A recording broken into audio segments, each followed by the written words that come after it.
Antes de mais nada, eu cumprimento os eminentes desembargadores da Quarta Câmara Criminal do Egrégio Tribunal de Justiça de Minas Gerais, os meus respeitos. Cumprimento também o desembargador relator da espécime sobre exame, Dr. Glauco Fernandes, também as minhas considerações e meus respeitos.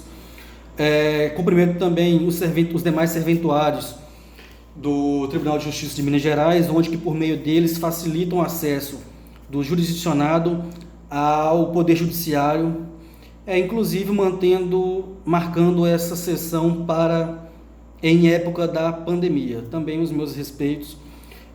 Cumprimento também o Procurador de Justiça, a qual está à frente deste pedido impetrado, também os meus respeitos.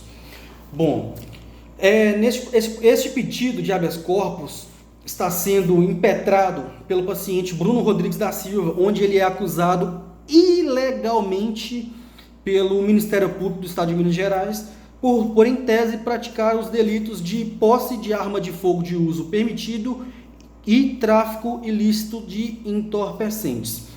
Foi ministrado ao juízo de primeiro grau um pedido de revisão de liberdade provisória, Porém, o juiz Oacó indeferiu o pedido com uma fundamentação rasa e incabível e ilegal.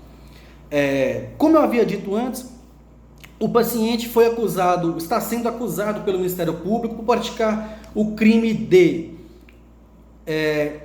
tráfico ilícito de entorpecentes com o posse de armas de fogo de uso permitido. Porém, na decisão do magistrado, nas folhas 4 de sua decisão, o juiz diz que foi narrado na exordial pelo parquet que, em tese, restaria caracterizado as condutas praticadas pelo paciente, os crimes de roubo com a causa de aumento de pena por estar com o emprego de arma de fogo, receptação qualificada, sabe-se lá de quê, tendo em vista que nem a autoridade policial, nem os próprios milicianos, inclusive nem o Ministério Público o acusou deste delito, e também com o tráfico ilícito de entorpecentes. Diz ainda o magistrado que o paciente fora condenado criminalmente e hoje está em sede de cumprimento da pena da sua condenação anteriormente, o que fez ele incidir sobre o artigo 313, inciso 2 do CPP. Porém, com todo o respeito, eu peço máxima vênia neste caso, pois isso se trata de uma inverdade descabida e completa mentira. Eu queria saber, eu indago a vossas excelências, de onde o juiz Oacó tirou estas tipificações delituosas. Mas prosseguindo, o juiz de primeiro grau diz que estavam preenchidos os requisitos autorizadores da prisão preventiva, razão pela qual ele na audiência de custódia converteu a prisão em flagrante pela prisão preventiva, que hoje ainda é mantida no paciente. E o fundamento do juízo era para que restasse asseguração da garantia da ordem pública e que é provável que o paciente retornaria às possíveis atividades criminosas em que ele, em tese, praticava, tendo em vista que ele já foi assegurado em um outro processo criminal também a liberdade provisória com a assistência da tornozeleira eletrônica, e o mesmo foi preso, diga-se de passagem, novamente, ilegalmente, por outra prática delitiva, que é o que se concerne neste pedido manejado a vossas excelências. Data vênia, novamente, excelências, pelo seguinte: isto que o juiz Oacó está praticando é direito penal do futuro, o que, diga-se de passagem, não é um futuro certo e também não existe em todo o ordenamento penal brasileiro. Nesse sentido, ainda eu cito as falas do ministro presidente do Supremo Tribunal Federal, ministro Dias Toffoli, onde o mesmo, em uma decisão acertadíssima em processo similar ao que Vossas Excelências hão de julgar, através do pedido de liberdade do habeas corpus, onde ele diz que, abre aspas, a assertiva de que houve a possibilidade de ofensa à integridade física e psicológica das testemunhas constitui um meio sórdido de tumultuar as investigações e, consequentemente, a ilustração do caso. Demonstra que definitivamente a decisão carece de fundamentação idônea, data vênia, visto que se revela um discurso calcado em suposições, palpites, conjecturas e presunções. Excelências, com o devido respeito e com a máxima vênia, já que o juiz Oaquó consegue prever o futuro a ponto de cercear a liberdade de um presumidamente inocente, eu rogo então para que Vossas Excelências peçam ao juiz Oaquó que me dê os números da Mega Sena. Ora, se ele consegue prever o futuro de uma vida humana, quem dirá os números da Mega Sena? Basta me dar o número da Mega Sena que eu pego o dinheiro e largo a advocacia. É um tremendo despautério. Isso não pode ser admitido.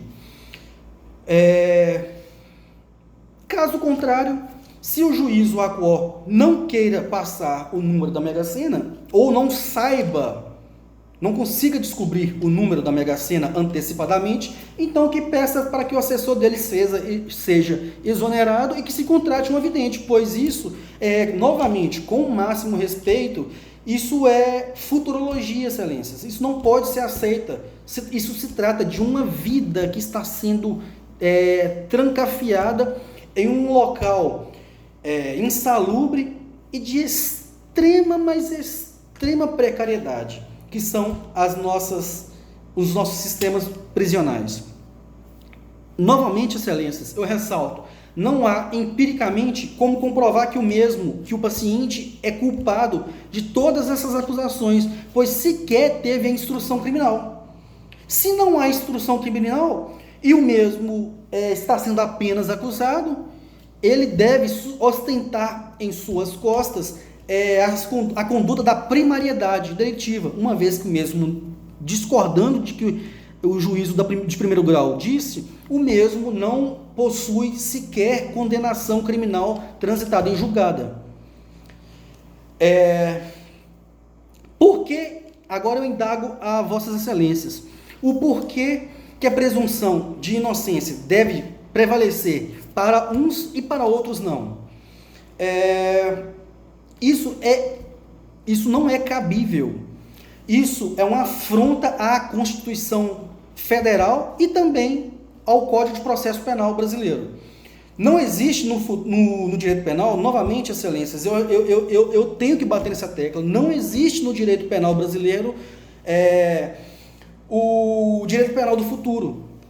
Isso de prever o futuro não existe. O futuro ele é incerto, podendo acontecer ou não. Como não há como comprovar que aquilo de fato vai acontecer, salvo se o juiz Oaquó for vidente, deve-se, na dúvida, sempre beneficiar o réu, princípio basilar do direito penal.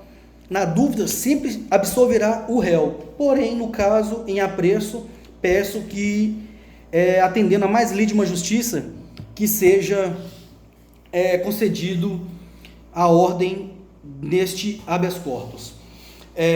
Estamos tratando, excelências, de uma liberdade que está sendo cerceada por um ato de abuso de autoridade feito pelo magistrado, no exato momento em que os militares adentram a residência sem respaldo algum,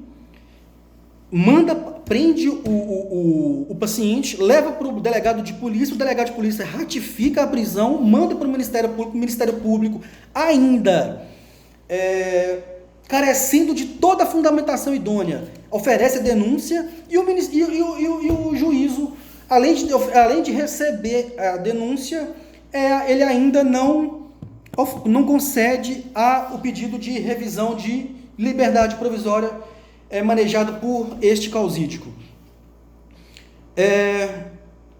Ainda o que me deixa mais assustado é que o ínclito procurador de justiça diz que a traficância, em sua manifestação, ele diz que a traficância é um delito permanente, onde se perpetua o estado de flagrância. Porém, Sua Excelência apenas esqueceu de mencionar também na sua manifestação que para que a entrada forçada em residências em caso de traficância tem que estar sempre fundamentada e acompanhada da certeza e da comprovação de indícios e materialidade do delito. Ora, caso contrário, estaríamos sob a égide de um regime militar, onde nossas residências não estarão mais protegidas pela inviolabilidade constitucional e bastaria apenas os militares ou os policiais ou quem quer que seja adentrar a residência dizendo que há indícios de crime. Isso é um despautério com a nossa Constituição Federal e não pode ser admitido de forma alguma. De forma alguma. Admitir, excelências, a legalidade de um fato desastroso como este é um despautério com a nossa Constituição. Onde está a presunção de inocência? Onde está? Onde estão os direitos e as garantias constitucionais? Permitir isso é um absurdo, isso beira ao absurdo. Eu nunca vi em toda a minha vida o Estado se desculpar por uma prisão ilegal feita por um magistrado ou policiais ou ainda autoridade policial. Eu nunca vi o Estado condenar um magistrado ou um membro do parquê por oferecer uma denúncia errada ou condenar um inocente. Pelo contrário, todos são protegidos por unhas e dentes para o Estado. Porém, excelências, eu já vi o Estado, por diversas vezes, um condenado condenar uma pessoa inocente que se prova a sua inocência posteriormente. Já vi muitos João da Silva serem condenados erroneamente e que hoje se são representados pelo paciente. O que eu ponho em tela, excelências, e peço a máxima vênia e máxima cautela é que seja apreciado o pedido de liberdade de um acusado por meio deste habeas corpus e não de um condenado. O mesmo é presumidamente inocente, da mesma forma que aqueles que cometem ou são acusados de cometer crimes do colarinho branco. A citar o caso do então deputado, do agora deputado federal e então senador federal, representando Minas Gerais, o Aécio Neves, onde o mesmo continua livre até o presente momento, após transportar 450 quilos da mais pura cocaína por meio de helicóptero, onde foi uma notícia que saiu em toda a rede nacional.